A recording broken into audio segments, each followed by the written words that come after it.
Sarobidy ny masoka dia tokony tandrovana fatratra ary kajiana ihany koa. Maro ireo fahazarana an-davanandro izay miteraka ny fahareran'ny maso sy ny fahavizanana zany, mety hiteraka aretina samihafa nefa izy io, ka dia misy ny toromarika izay omen'ny mpitsabo amin'izao vanim-potoana izao.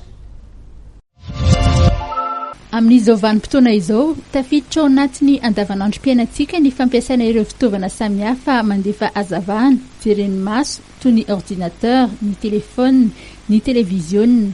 Nambaran'ny mpitsabo fa ilaina ny famerana ny fijerena azy ireny ahafahana manana maso salama. Ho an'ny mpiasa birao zao zahay raha ohatra hoe tena mahatrela mampiasa ordinateur eo izy dia 10 minitra 45 à 50 minutes izy miasa, 5 à 10 minutes izy mivoaka ny ivelany dia tena mijery lavitra, satria le mampiasa écran mijery akaiky dia le mijery lavitra iny zany mba mirelaxe an'ilay effort atao. Fahita lavitra lanjalanjaina araky ny hoe ho an'ny ankizy tokony hianatra izy dia lanjalanjaina tsy ahatra rady indray zany tena betsaka. Ankoatra ny famerana ny fampiasana ny ordinateur, ny telefona, ny televiziona, ilaina ihany koa ny fananana torimaso feno eo amin'ny adiny 7 farafahakeliny isan'andro ary ny finanana sakafo betsaka, vitamine ahafahana manana maso salama.